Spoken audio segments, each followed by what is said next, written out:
بسم اللہ الرحمن الرحیم نحمدہ ونصلی علی رسولہ الکریم اما بعد۔ ڈائس پر تشریف فرما معزز مہمانان گرامی، اساتذہ کرام، طلباء و طالبات،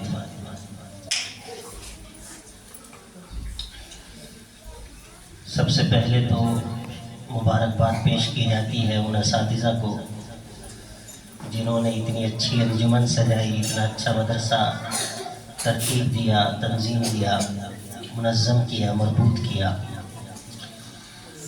اور پھر مبارکباد پیش کی جاتی ہے ان طالبات کو یا طلباء کو جو 8ویں کلاس جنہوں نے پاس کی ہے، اور ان سبھی کو بھی جو یہاں پر زیر تعلیم ہے یا کہیں دوسری جگہ وہ پڑھ رہے ہیں۔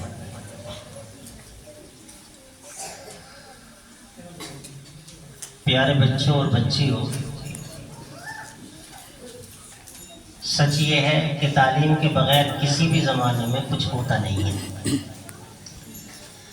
آج کا زمانہ تو ظاہر ہے تعلیم کے لیے بہت زیادہ اہم ہو گیا ہے، لیکن پہلے زمانہ بھی وہ غیر اہم نہیں تھا۔ ہاں یہ تھا کہ ہمیں اس کا سینس نہیں تھا، اس کا شعور نہیں تھا، ورنہ دنیا میں جو پڑھے لکھے نہیں ہیں دنیا نے ان کو یاد نہیں رکھا ہے، یاد انہیں کو رکھا ہے جنہوں نے تعلیم کے شعبے میں تعلیم حاصل کر کے اور پھر لوگوں کے لیے کچھ کیا ہو۔ اکثر ہمارے ذہن میں یہ بات آتی ہے کہ بھئی مسلمان موجودہ زمانے میں کچھ نہیں کر سکتے، اس سے کیا ہوتا ہے؟ مایوسی پھیلتی ہے، اور مایوسی ایجوکیشن کے بالکل اپوزٹ ہے، الٹی ہے۔ دونوں چیزیں ایک ساتھ نہیں جمع۔ آپ سب کچھ کر سکتے ہیں، اپنے حقوق لے سکتے ہیں، اپنے رائٹس لے سکتے ہیں، سب کچھ کر سکتے ہیں، لیکن تعلیم اور قانون کے ذریعے سے نہیں۔ آپ اگر پیارے بچوں ایسا سوچتے ہیں کہ کوئی آپ کے جو رائٹس ہیں، حکومت میں جو آپ کی حصہ داری ہے، وہ آپ کو گھر آ کر کے کوئی ڈاکیا کی طرح دے جائے گا، پوسٹ مین کی طرح، تو ایسا نہیں ہوتا، اور ایسا دنیا میں کسی کے لیے نہیں ہو رہا ہے۔ مسئلہ یہ ہے کہ ہم لوگ اکثر بغیر کچھ کیے ہوئے سب کچھ حاصل کرنا چاہتے ہیں، کوئی شارٹ کٹ تلاش کرتے ہیں، اور تعلیم کا کوئی شارٹ کٹ نہیں ہے۔ ہر چیز کا شارٹ کٹ ہے۔ شہروں میں آدمی جاتے ہیں، بھیڑ ہو جاتی ہے تو بائی پاس نکال دیتے ہیں، آدمی وہاں سے چلا جاتا ہے آسانی کے ساتھ۔ پیسے کمانے کا بھی ہو سکتا ہے کوئی شارٹ کٹ ہو، لیکن تعلیم کا کوئی شارٹ کٹ نہیں ہے۔ آج تک کوئی دریافت نہیں ہو سکا شارٹ کٹ۔ اس لیے آج کے اس پروگرام میں پہلے تو آپ یہ وعدہ کیجئے کہ آپ اپنی تعلیم کو رکنے نہیں دیں گے۔ انشاءاللہ۔ یہ سوچنا کہ ہم نے 8ویں کلاس پاس کر لی ہے اور بس ہم نے بیڑا پار کر لیا ہے، یہ نادانی ہے۔ ابھی تو شروعات ہے، ابھی تو تعلیم کا پہلا قدم بھی پورا نہیں ہوا ہے۔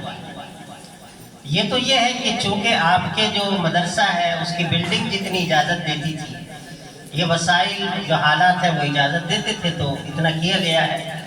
آگے مدرسہ بھی کوشش کرے گا، لیکن آپ بھی اپنی ثقافت، اپنی تہذیب، اپنے گاؤں کی عزت، خاندان کی عزت کے ساتھ جہاں موقع ملے آپ کو وہاں پر تعلیم حاصل کرنا چاہیے۔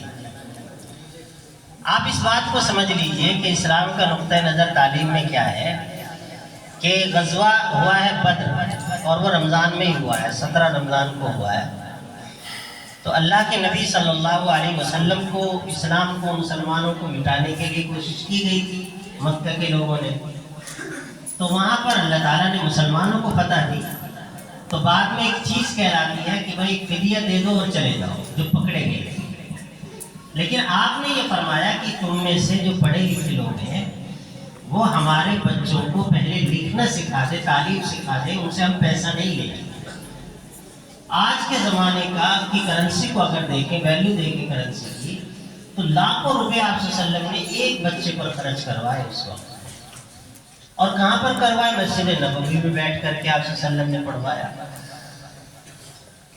اور اسلام کی تاریخ میں اکثر یہ بات سننے میں ملتی ہے اور بہت سی جگہ کہہ بھی دیتے ہیں لوگ کہ بھئی عورتوں کی تعلیم کا کوئی زیادہ تصور نہیں ہے، یا عام طور سے مسلمان بچیاں جو ہیں، مسلمان عورتیں وہ کم پڑھتی ہیں اگر ہمارے یہاں، تو یہ ہماری غلطی ہے، یہ اسلام نے ایسا نہیں کہا ہے۔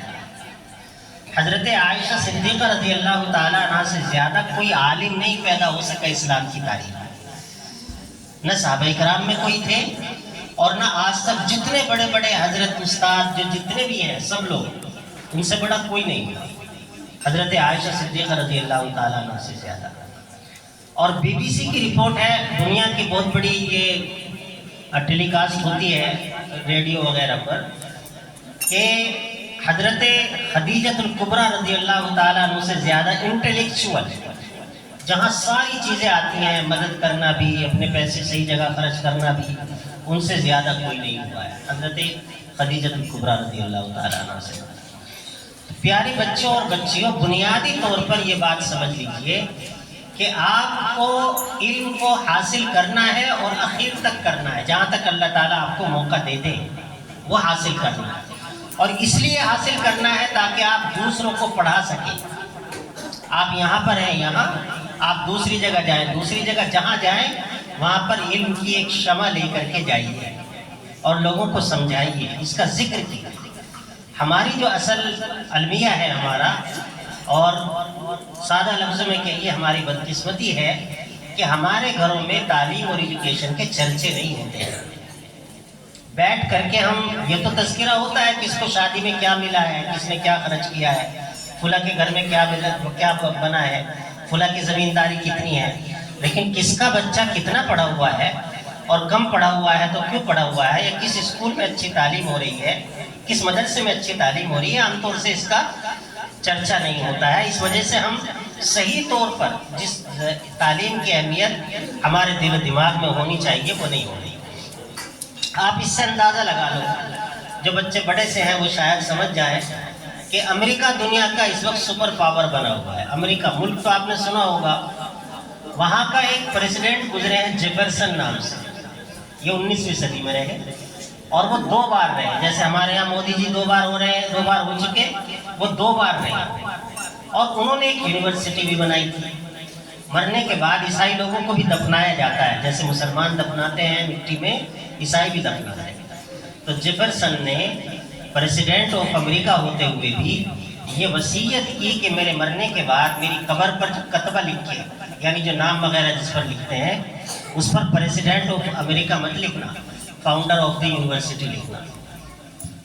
یعنی دنیا ان کو جانتی تھی اس اعتبار سے کہ وہ امریکہ کے اتنے بڑے آدمی ہیں، لیکن انہوں نے یہ پہچان پسند نہیں کی۔ انہوں نے پسند کیا کہ میں نے ایک یونیورسٹی بنائی ہے تاکہ بچے وہاں پڑھیں لکھیں اور اپنے مستقبل کو کریٹ کریں، بنائیں، وہ تم لکھنا، تاکہ آنے والی نسلوں کو پتہ چلے کہ انسان کی اصل طاقت اس کی تعلیم ہے۔ تو پیارے بچوں، بہت زیادہ بات نہیں کرنی ہے، رمضان شریف بھی چل رہا ہے۔ بنیادی طور پر آج کا ہمارا پیغام یہی ہے، جیسے ہمارے فاضل مہمان نے بھی بتایا، کہ ہمیں تعلیم کی اہمیت سمجھنی چاہیے، اور تعلیم کے ساتھ ساتھ جو سبھیتا ہے، جو تہذیب ہے، اس کو بھی ہمیں سمجھنا چاہیے۔ میں اخیر میں ایک بار پھر مبارکباد پیش کرتا ہوں یہاں کے منتظمین کو، طلباء کو، طالبات کو، اور یہاں بسنے والے سبھی لوگوں کو اللہ تعالیٰ خوب خوب مبارک کرے۔ وآخر دعوانا الحمدللہ۔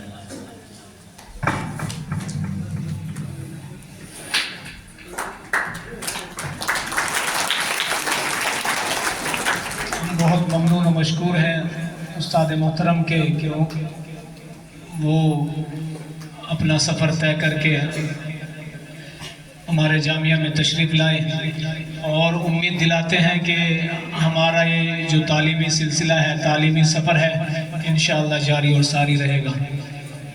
حضرت محترم صاحب کی دعاؤں پر ہی اس پروگرام کا اختتام کیا جائے گا۔